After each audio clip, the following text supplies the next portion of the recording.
I'd like to begin with these words from John Lennon. Imagine there's no heaven. It's easy if you try. No hell below us, above us, only sky. Imagine all the people living for today. Imagine there's no countries, it isn't hard to do. Nothing to kill or die for, and no religion too. Imagine all the people living life in peace. You may say I'm a dreamer, but I'm not the only one. And I hope someday you'll join us, and the world will be as one. Imagine. One of the singular traits of humans as a species, as far as we can tell at least, is our ability to imagine, to use our minds to conjure up that which is not there. The use of our so-called mind's eye, if you will. Now, as we have seen in recent weeks, and in fact for the past year, if truth be told, the abuse of imagination, like imagining intelligence agents running around spying on a penthouse mansion in Manhattan, can be destructive. But imagination has also brought us the artistic genius of poets like Mary Oliver, Emily Dickinson, and Maya Angelou. Composers like Mozart, John Lennon, and Antonio Vivaldi. Painters like Rembrandt, Van Gogh, Matisse, and performers like Carlos Nakai, Yo-Yo Ma, and many others. Artists use their imagination seemingly to make beauty out of thin air. Human imagination has also brought us the world of religion. Ancient humans struggling to survive in a dangerous and often inhospitable world sought to understand the natural phenomena around them. Lacking the scientific methods and tools that we have today, they sought their own way to make sense of the power of events of the natural world. Using their imaginations, these early humans devised a world of gods, goddesses, and other supernatural beings that they saw in control of their destiny. Because their reference point was the world around them, the supernatural world was not dissimilar from the world in which they lived.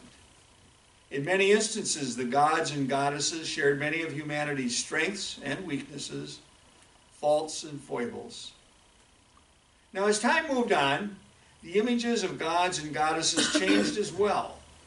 For many agricultural peoples, the gods took on the tangible form of small statues that were placed in the fields to guard the crops. However, gradually these gods and goddesses took human forms, such as the Greek and Roman gods, the goddesses of the Hindu deities. The Hebrew god Yahweh was initially depicted in the Bible, as you recall from Genesis, as walking in the Garden of Eden in the late afternoon, talking with all the creatures who inhabited the garden, including the humans, Adam and Eve. Later, though, Yahweh is seen in the burning bush, the cloud on Mount Sinai, and ultimately even more remotely, as the authority guiding the prophets who predicated their pronouncements demanding justice with the phrase, "Thus saith the Lord." But then in the Christian scriptures, we find God in the human incarnation of Jesus of Nazareth, in a sense going full circle back to God in the form of a human. All of these images of God are products of human imagination, an effort to provide a concrete understanding of an ephemeral spiritual realm. But as we move into the scientific era of the modern world, for many, these supernatural explanations were no longer satisfactory. As we gained a greater understanding of the physical and natural worlds through the work of Copernicus, Galileo, Newton, Darwin, and others, scientists and scholars began to find explanations in the natural world. Physical and scientific laws were derived, and events were explained within the framework of these laws. And reports of actions that seemed to violate these laws, called by some miracles, were rejected by others.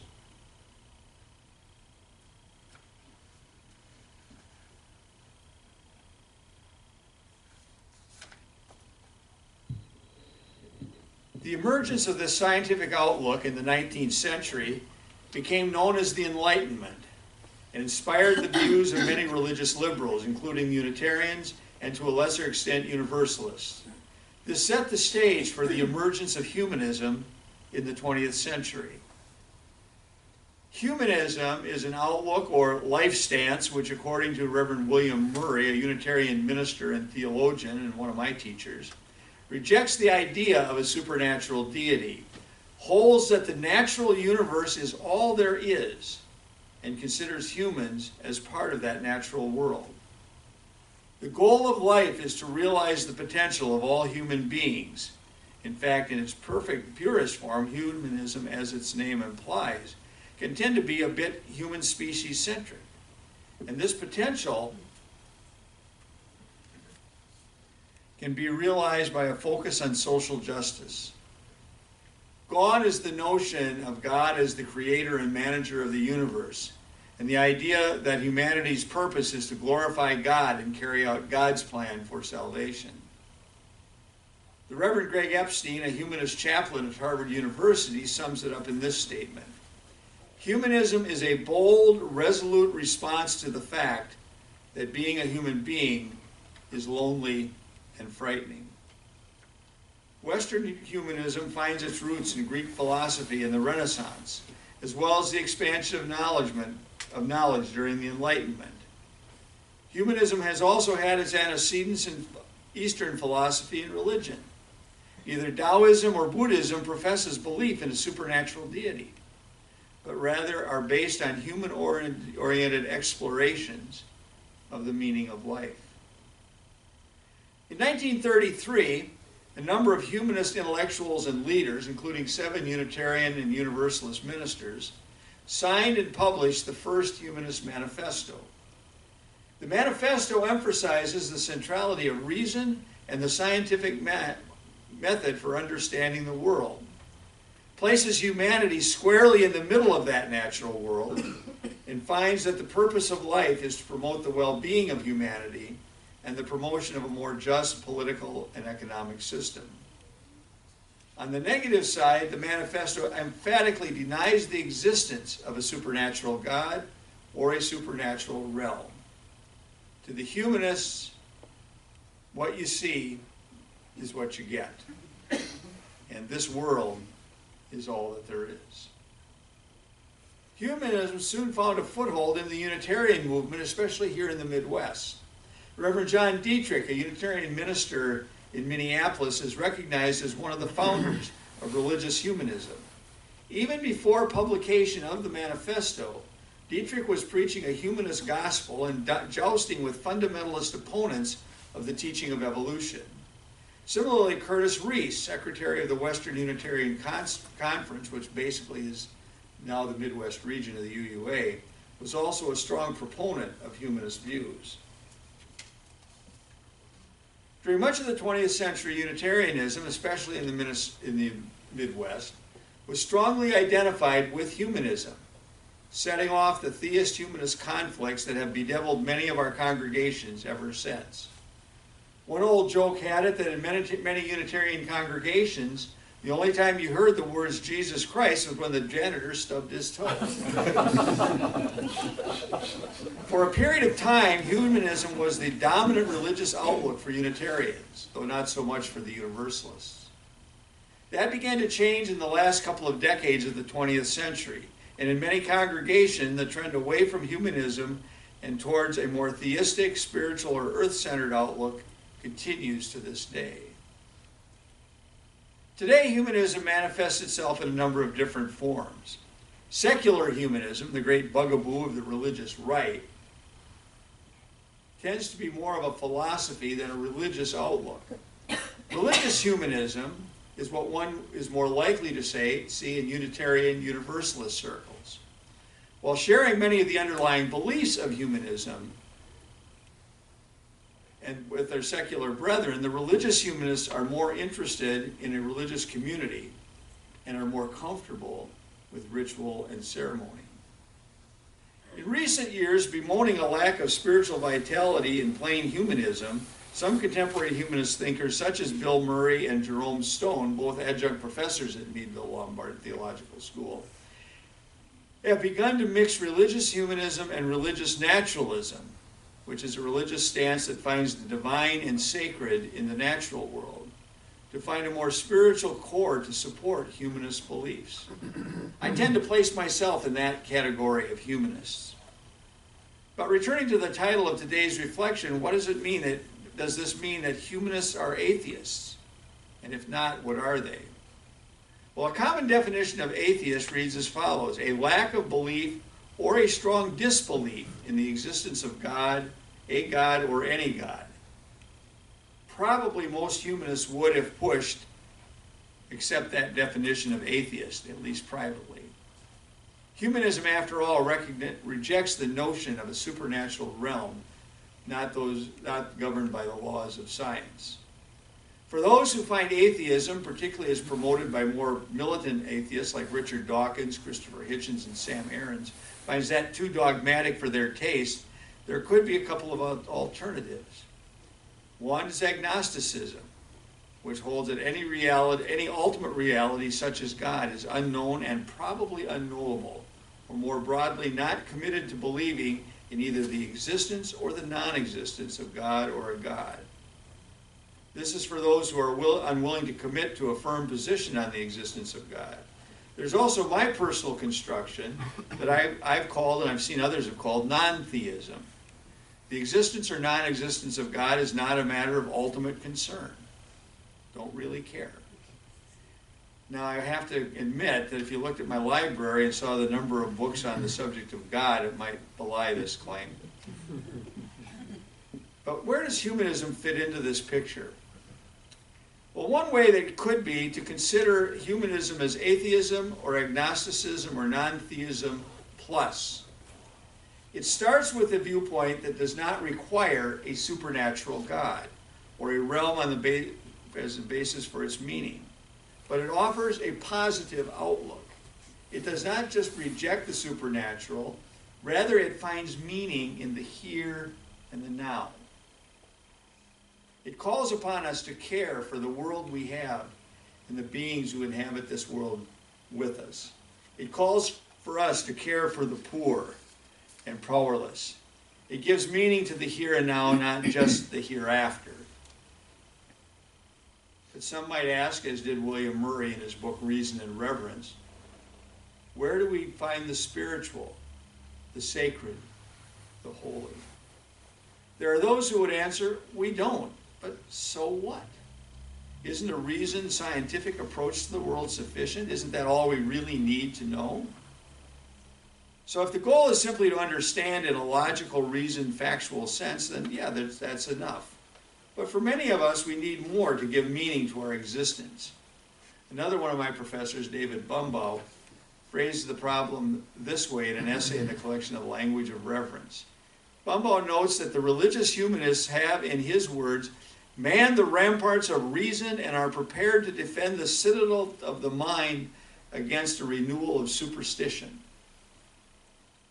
Yet in this defense, Bumbaugh says, religious humanists have lost the vocabulary of reverence, the ability to speak of that which is sacred, which is holy, which is of ultimate importance to us. So how can a religious humanist speak about the sacred and the holy and the ultimately important? I was challenged with this when I first did my training as a chaplain. And one of the people I was training with said, you know, I really like a lot of the ideas that you have, but I don't find a spiritual core. And I didn't have a real good answer for that. But as I thought about it, I was, at that time, it happened that Murray's book, Reason and Reverence, came out. And he says that one way to find the source of this is through something called religious naturalism, which combines religious humanism to form a religious outlook, which combines the best of both approaches. Reverend Jerome Stone defines religious naturalism as follows. Negatively, religious naturalism asserts that there seems to be no distinct superior realm, such as God, soul, or heaven, to ground or explain or give meaning to this world. Positively, religious naturalism affirms that attention should be focused on this world, provide whatever explanation and meaning are possible to this life. For Stone and Murray and others, the grand organizing story of religious naturalism is not the 7 days of creation in the Garden of Eden, but rather the cosmic epic of evolution, beginning with the Big Bang and continuing to the present day. Religious naturalism is not worshiping the physical world, but drawing spiritual sustenance from it. It calls on us to make as much as we can of this one life we are privileged to enjoy, and to care for this one planetary home that we have. Rather than making science a challenge to our beliefs, Murray sees religion and science in a constant dialogue, learning from one another and resulting in a scientifically informed religious perspective. The ambition of the authors of the Humanist Manifesto was to develop a religious movement without all the God overtones. This movement found a natural home, first in Unitarianism and then later in Unitarian Universalism. In fact, in some quarters, Unitarian Universalism is conflated with humanism.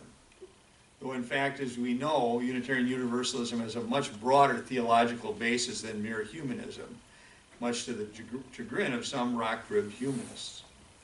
As noted in the reading earlier, while the traditional humanists, many of them old, gray-haired, or thin-haired, with white men and some women, have become static in terms of their growth, about 25% of the millennials, amounting to almost 20 million people in that age range, are sometimes classified as nuns, people claiming no organized religious affiliation, and many of them identified as atheists or agnostic. While rejecting traditional theistic religion beliefs, these folks have the same longing for community that many of us find in our Unitarian Universalist congregations and fellowship, such as Open Circle. The New Sunday Assembly movement is one tangible expression of these secular communities.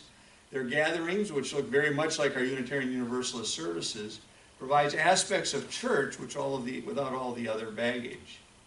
Now, while I find this new secularism, as it's called, a bright beacon in a world where evangelical and fundamentalist Christianity is sometimes portrayed as the norm for religious experience, I also frankly find it somewhat frustrating. Why is it that we Unitarian Universalists cannot seem to attract these folks to our congregations? We share common beliefs. We share common social justice goals. Is it that our style of structure of worship is tied to a 50s or 60s past? Have we not yet figured out how to reach out to this generation and show them how our faith communities can meet their needs? At the time I joined Unitarian Universalism in the late 1980s, the joke was that a Unitarian Universalist was an atheist with kids. In fact, there was more than a grain of truth to that quip.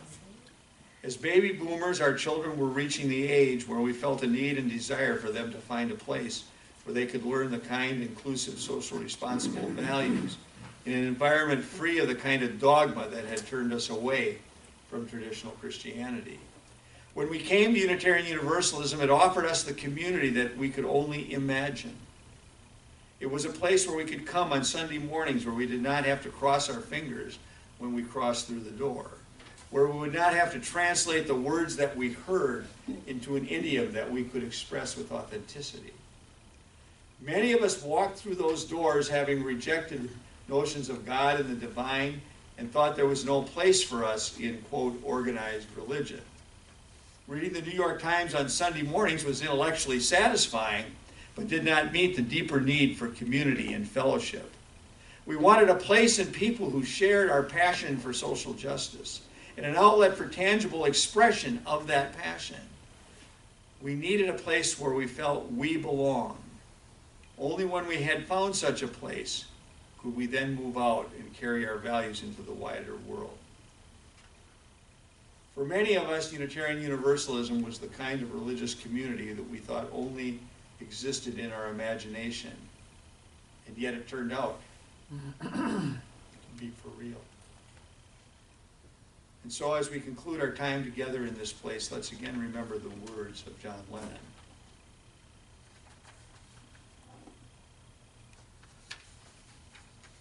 You may say I'm a dreamer, but I'm not the only one And I hope that someday you'll join us and the world will be as one.